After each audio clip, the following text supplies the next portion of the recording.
it is an epic fail. And President Trump is alive because of the grace of God, not because of anything else, because of luck and the grace of God. Absolutely. Well said there.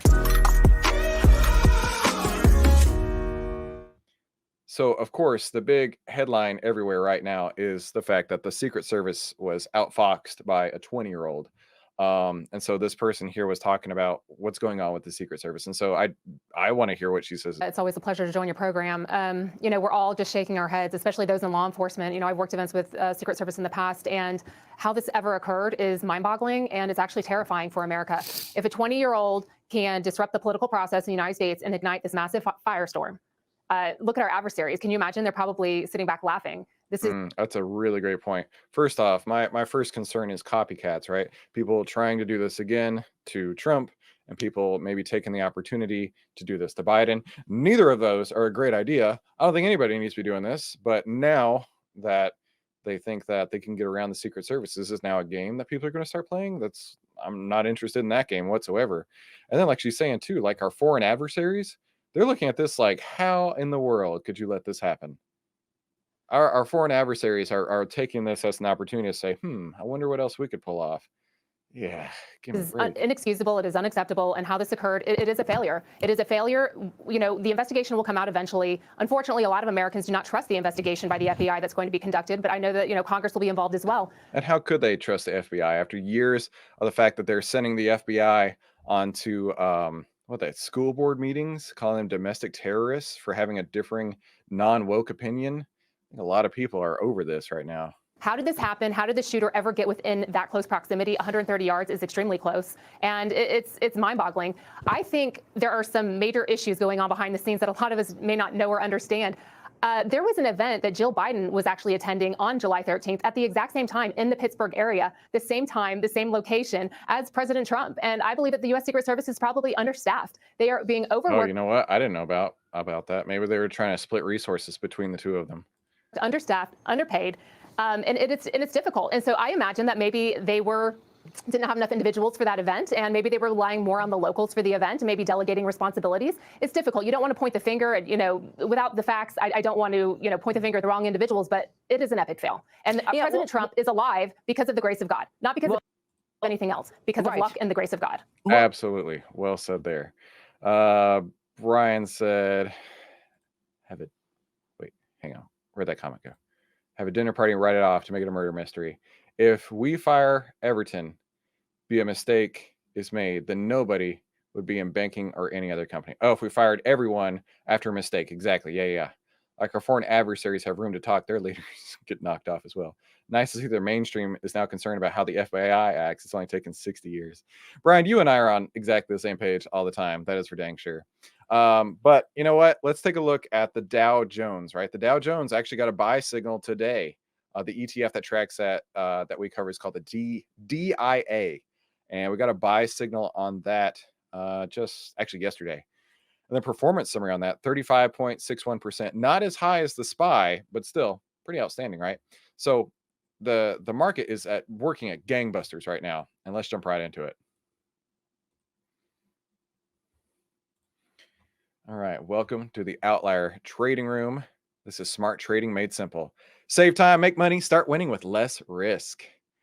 And for those of you who don't know me, my name is Christopher Ewell. I've twice been awarded top 100 people in finance. I've been successfully trading since 2009. I'm a partner with Outlier, and this is my style of trading using Outlier. And I'll be using the golden ticket trading strategy today, which is the 8 steps to turn profit hacking into pure gold. And I actually have come up with something. Yesterday, I spent about 4 hours. Today, I spent another 3 hours ironing this out. And I have not even presented this to Mahesh and Mark yet, but I think I found something. After the conversation we had yesterday, Leo, I believe, mentioned taking a look at the sectors. So I did that. So I'm actually going to open up the portfolio here so I can show you exactly what's going on. Here are my results. They're not spectacular year to date. This button here. Yeah. 49 trades, year to date return, negative 2.5%. But you'll notice we have had a really nice run in the last couple of days, especially today. What I've picked up, I was very, very surprised by. So these are all the trades that I've made this year. And in fact, let me make this a smidge bigger. Yeah. So here's the date that I made them. Here's the stock that I made it on. Here's my return on capital. Here's the account impact for each one. Here's the sector that that one was in. This was part of my research yesterday. What sector signal, buy or sell in Outlier, corresponded on that date? What was the sector breadth on that date? What was the SPY signal? What was the SPY and market breadth on that date? And now when I say market breadth, I'm using the Outlier market breadth right here. The GeForce Game Ready driver is available. This is what I mean by market breadth, right?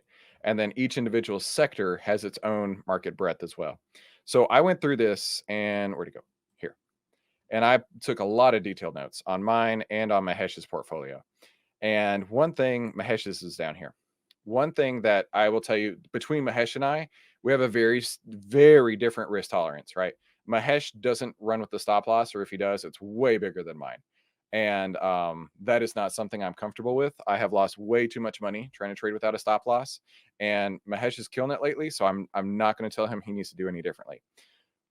But looking at this, I found real clear correlations. In fact, I'd been working on this for so long last night that I had to stop. I had to spend some time with my family. But of course, being that it was on Google Sheets, I pulled it up on my phone and I'm looking at it because my family is actually watching Little House on the Prairie, which, by the way, if you have a family, it is such a good show. I've never watched it. My wife watched it while she was growing up. It's on Peacock right now. We're streaming like the entire thing. And it's so wholesome, right? The family values, the small town life and everything like that. It's just so wholesome that you cannot get on TV today. And it's very good. My kids, I did not expect for them to be able to sit through it, but man, it is quality writing that never goes out of style. So highly recommend Little House on the Prairie. Anyway, I got my phone while I'm watching Little House on the Prairie, and I'm like, wait a minute. I'm looking at these numbers over here. These numbers over here. And I'm thinking, okay, there's all these buys and sells and whatnot. And so then I was like, okay, well, what if it's like all green? And yeah, all green is great, but all green doesn't happen all that often where the sector signal lines up on the same day as the stock, as the same day as the market breadth, as the same day as the SPY signal, etc. And I was looking at it and I'm like, okay, well, what if we disregard just the market sector's signal, right? So if it's industrials, XLI signal. If it's staples, XLP signals. Healthcare, XLV signals, whatever the case is. If we just disregard that, what does that give us? I could not believe my eyes. When I did the math, I was like, no freaking way. So of course I had to rush in here on my PC and work on it some more. It was the difference in, I'll tell you what, let me put it this way. It was the difference in 2.5% gains for the year versus 26% gains for the year. It was the difference between a 44% win rate cumulative versus an 84% win rate. And I'm looking at this and I'm like, what the frick did I just figure out? So what I found was that if I had not those three things set up, SPY signal, sector breadth, market breadth, if I didn't have those three things set up, my win rate was 30%. If I did have those set up, 84%. Holy win rate. Yeah. The average return is 30 percentage points higher from negative 10% to 20%. And I'm looking at this and I'm like, oh my gosh, I knew this was good, but I didn't realize that we had this that we were sitting on top of. So I will be enacting this from this moment forward, but that also means I will be trading a lot less, right? A lot less. I was like flabbergasted, floored. My breath was taken away whenever I went and said, okay, if it's just these three, sector breadth, SPY signal, market breadth, wait a minute. All of these are winners except for a couple. Holy cow. And then if it's the other way, right, it's like a 30% win rate. So, I mean, it is amazing. Yeah. I like less trading for sure. Quality over quantity. Yeah, dude, I could not believe it. Mark and Mahesh don't even know about this yet. We hadn't chatted on it. But yeah, 84% win rate. Now that's just my trades. Just my trades, right? That doesn't include Mahesh's trades. And honestly, Mahesh's trades are hard to include because he has a very different risk strategy than I do. But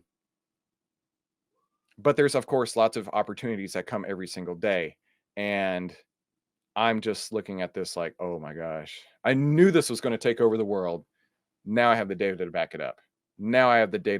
And honestly, it makes me think maybe I should increase my position size, maybe up from 5% to 7%. So either way, I'm super stoked about it. We've got a lot to cover. Mahesh, dude, do me a favor, Mahesh, go back about 5 minutes on the live stream, Scrubber, and check out what I was just talking about. But yeah, the win rate on this, Mahesh, when I combine the SPY signal being on buy, the sector breadth being bullish, like we talked about with the 10 EMAs, and then the market breadth also being bullish with the 10 EMAs, 84% win rate on the stocks that I've traded. Dude. Unbelievable. So with that out of the way, we will absolutely be making changes from this point forward. And I will definitely be updating the spreadsheet, or not spreadsheet, but the PowerPoint for that. Upload it into the VIP investors group or VIP investors toolkit. But yeah, dude, like Mahesh, I told you, dude. I told you we got something amazing here. All right. So it always starts with the market. We're going to let the market tell us which direction it's going. And the market is going gangbusters right now. Absolutely out of control gangbusters. But you know what? The biggest thing for me, Mahesh, is when I'm looking at my results here, I'm looking at this like on the left. This is my actual results for the year, about down about 2.5% versus being up 26%, right? Cumulative win rate, including all of the setups, is 44. And if it's not set up, the win rate was only 30. Win rate, if it's only setups, 84.62. So yeah, unbelievable. So anyway, I'm really, really stoked about that. We need to go back to the market.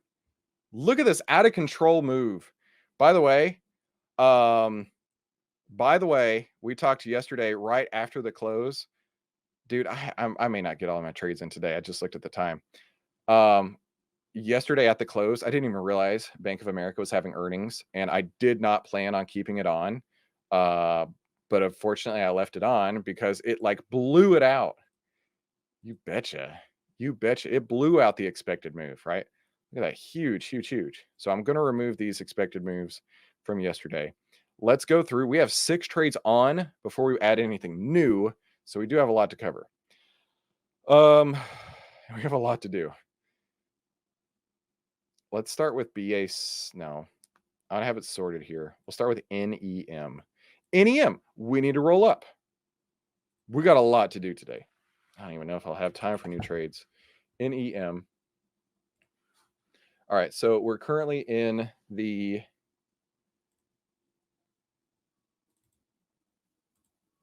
there it goes. Okay.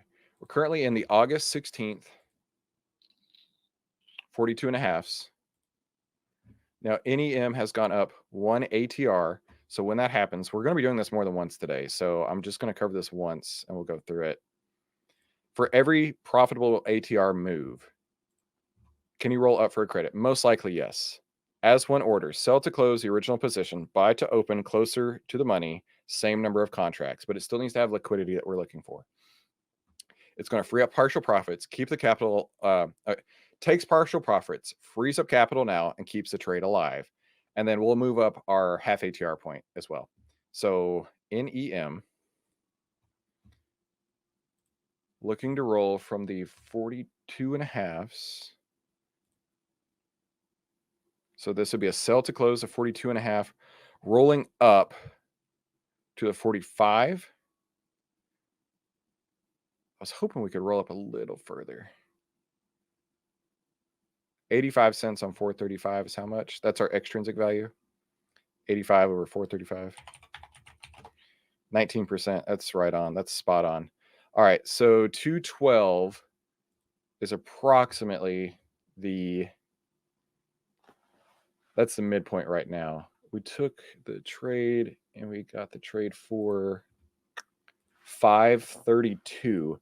So we're going to get nearly half How am I feeling? I'm feeling this is a year that there was a lot of experimentation to be done. This is the first full year that we've been working with this. But I'll tell you, like, these sort of revelations, they don't come if you're sitting and complacent, right? So actually being down year to date has really prompted me to look for these type of things. So it's all good, my friend. All right, so rolling from the 42 to the 45, taking in roughly $2 in credit. We started the trade at 532, so we're basically taking off half the risk, which puts more money in your pocket right now. So let's roll NEM 42 and a half up to the 45s. Let's see where we can get filled. Starting at, I know we're not going to get filled at 210. So let's start at 205.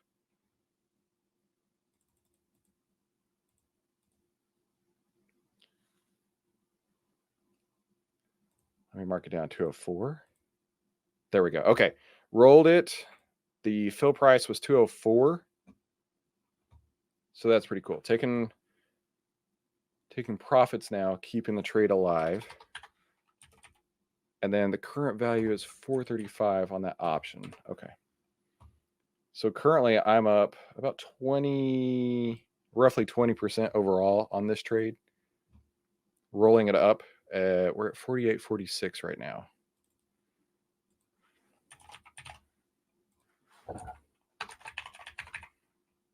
Half an ATR lower is going to get us to, I'm going to have to hustle. We only got 20 minutes left for the market and I haven't even looked at it. $1.16, 58 cents, 47.88. All right, so that's my half ATR rolled down point, but I didn't look at any, shoot.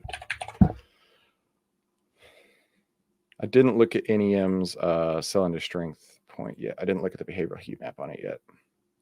Looking at it now, it's at G6. Okay, so it went from 1, 3, 5, 6, and I would get out at G11. So that looks good. Let me put it in the Discord real quick.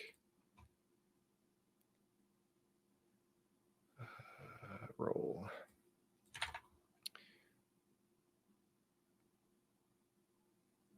NEM. All right. Reply.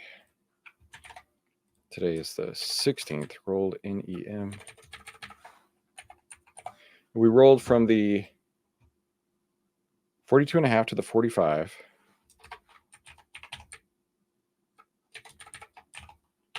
And we took in 204. Yeah. Cool. I love it.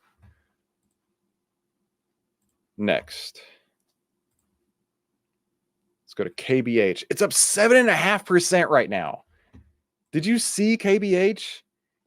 Oh my gosh, what a signal that came through on Outlier. Goodness. This one I'm excited about. We may be able to roll for like almost no risk at all. KBH. All right, KBH. Give me a second here. I need to update my spreadsheets.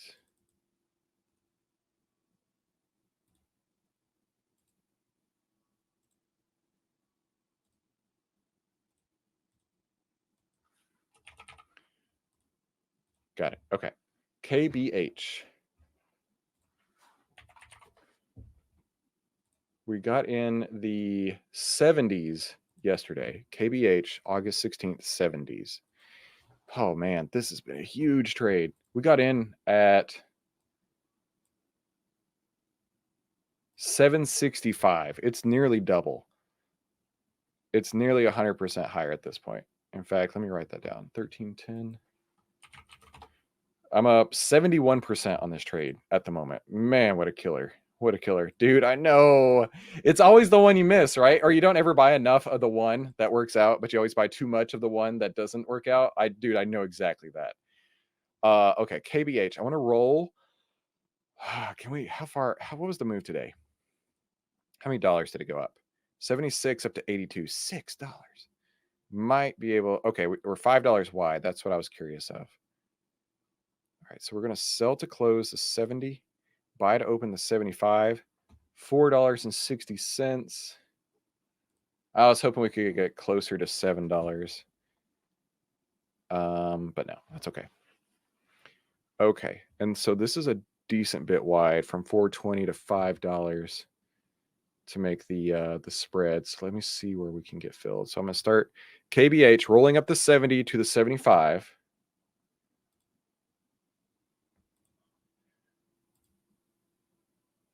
Okay. Rolling up the 70 to the 75. I'm going to start at 450. See if I can get filled. Sometimes when these spreads, because you've got to figure out the spread for one of the options and then the spread for the other option. And sometimes you can meet in the middle and do really well. At 460, I don't think we'll get. I put in 450, not filled. Try 445.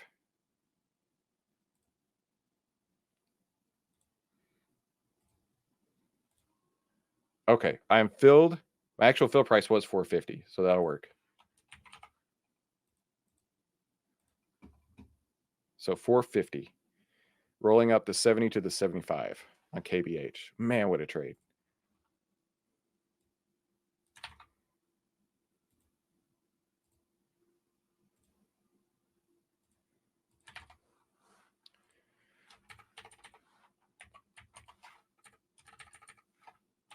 All right, so we rolled the 70 up to the 75 for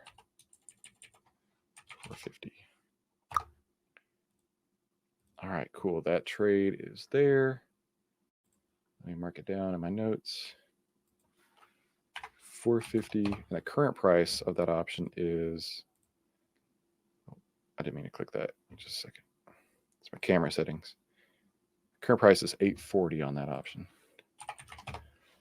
All right, so still up around 69% gain for me on that one. Hey, it's a killer. I'll take it. I needed it, Yorn. All right, KBH, done with that one. Oh, no, we're not. Dadgum. Forgive me. Super running out of time. In fact, let me do a couple things while that's loading in the background. KBH, I was going to sell into strength at G15. It's currently at G6. Yesterday was G5. Now it's G6. Okay. 72 on the bull list today. Filter for greens. We rolled at 82.24. And the half ATR, we need to move up.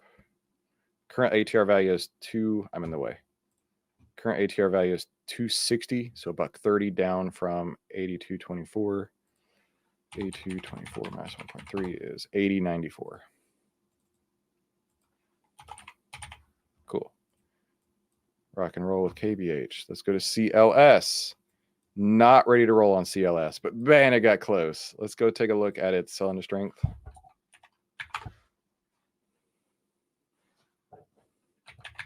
There we go.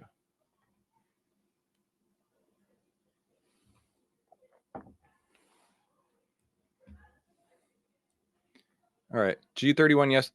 Oh, we need to close this. G31 yesterday, G31 today on CLS. Okay, that is a heat map stall. Right here, that's a heat map stall. So I need to get out of that. CLS.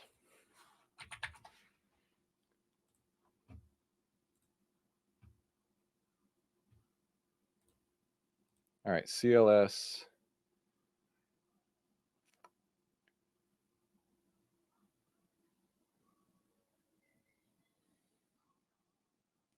Okay, CLS. We're in the August 16th. 55s. So this is a sell to close right now. See where I can get filled at. 985. I doubt we'll get that. I'm going to start at 980.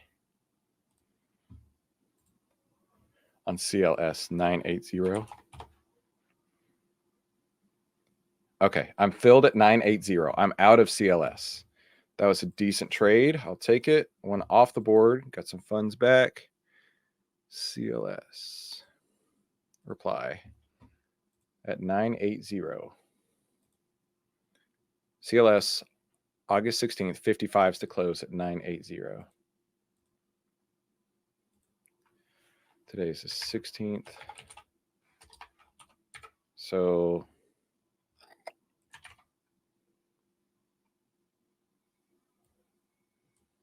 no, that's not what I want this one. Closed CLS 55s for 980, which was 12.84% win on the option to the account. That did 1.31% gain.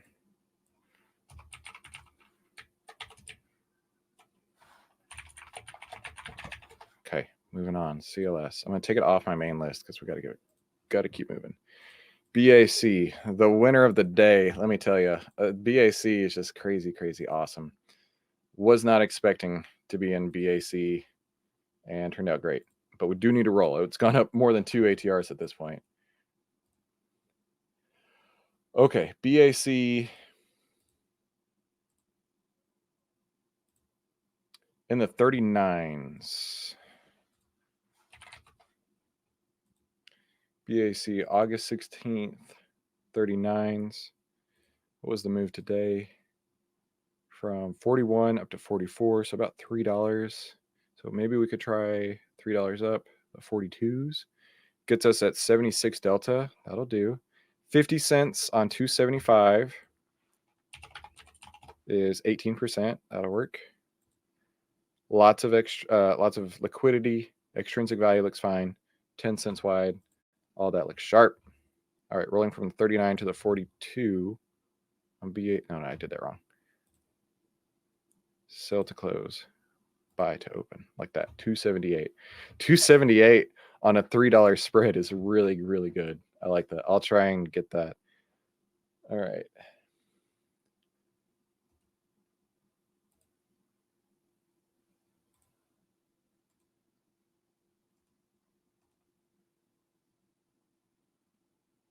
All right, roll up to the 42. Same number of contracts. 39 to the 42. 275. Let me try 275. Oh, yeah. Filled at 275. That's why I like liquid stock. So you can get right in like that. Boom. 275. Rolled. And this is at 44.17.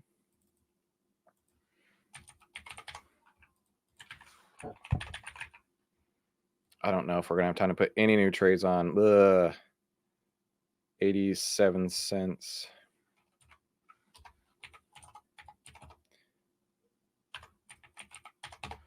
$43.73.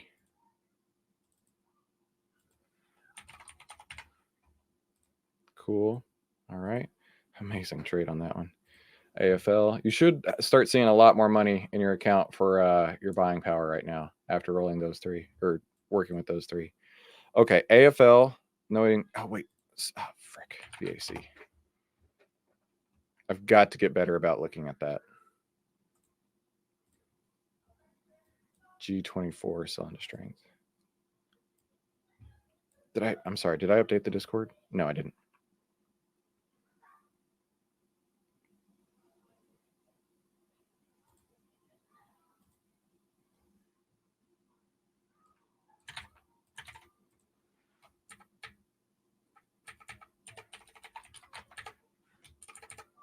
On the 39 up to the 42.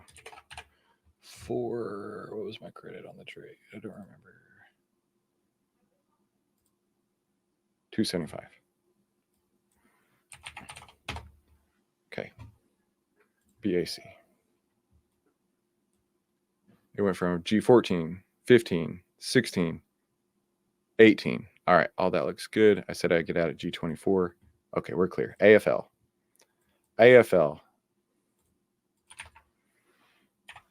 It's not where I need to get out for any risk sake. So I'm only looking to get out. I haven't got to AEM yet, Brian. Or not Brian. Yorn. 273. Max. Rolling is really, really cool. So whatever you roll, I know I briefly went over that. Rolling up the option allows us to take partial partial profits now.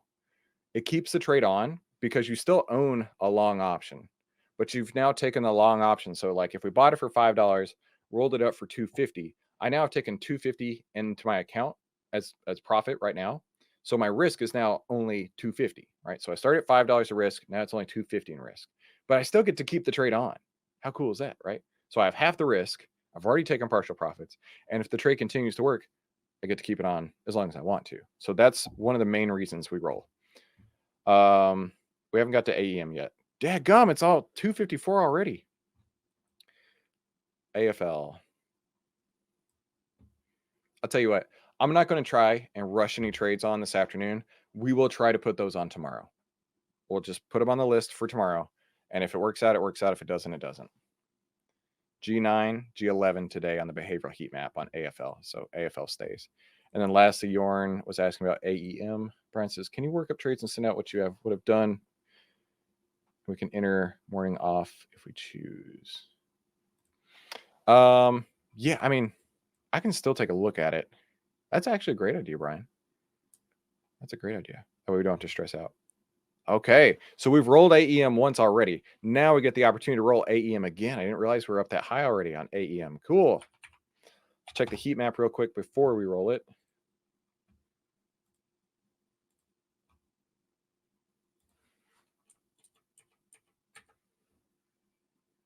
So AEM, here's a great example, Max, since you were asking. We started AEM with an option that cost $9. We rolled up the option once already for $4.25. And if we roll it again, G5, G8, okay, that looks good. We got G13. Rolling it up again.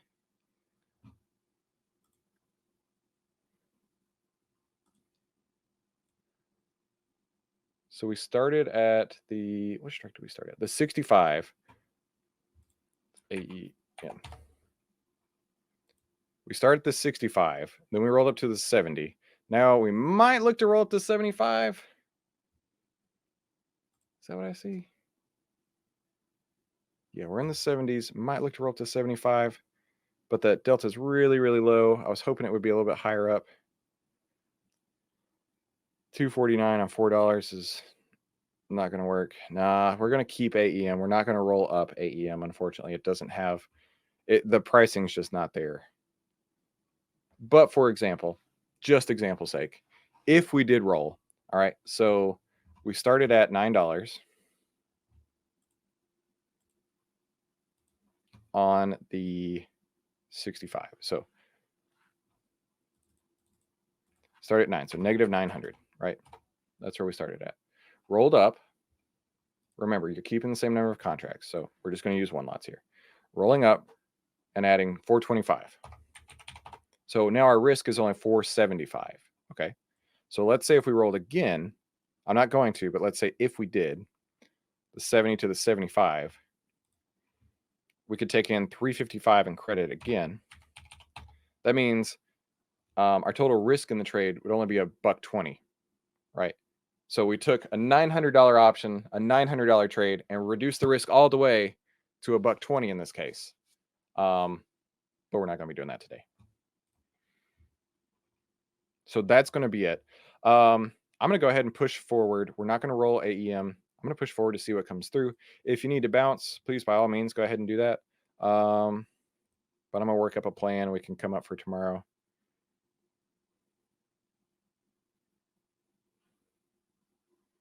Golly, there's a lot.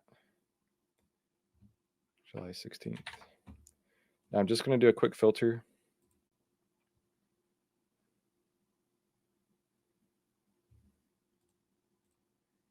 For high liquidity, there's only 13, or there are 13. Go to the main list, or the bull list here. Edit. Okay. Now I'm going to refresh this, and it's going to check for earnings. It's going to check for no order blocks in the way, no earnings next 3 days, and the price is moving in our direction. So we've got 1, 2, 3, 4, 5, 6. Let's take a look at them real quick. Amgen, I know for a fact Amgen is going to be too expensive. I only like $10 or less. This is going to be like 30, I bet. Yeah. 80 deltas, $27. Bro. What is bro? That's funny. Bro.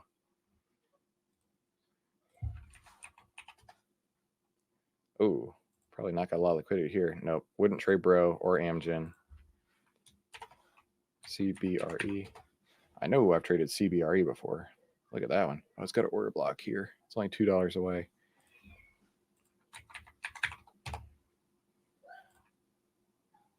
Liquidity is not great either, so I would skip that. EA Sports. It's in the game.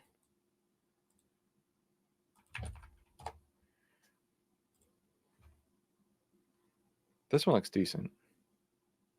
40 cents wide. 274 on 960. 28%. I mean, it's not all that great. It's 40 cents wide. 30% extrinsic value. 70 delta. I'm not going to stress about that. Val.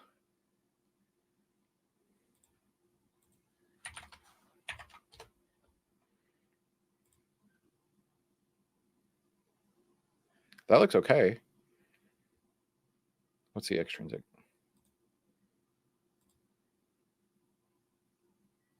That can't be right.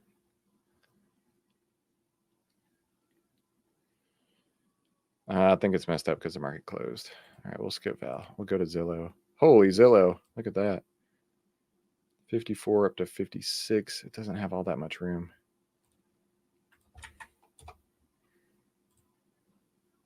Okay, here's my interpretation of all this. Only Val and Zillow might have even crossed my radar.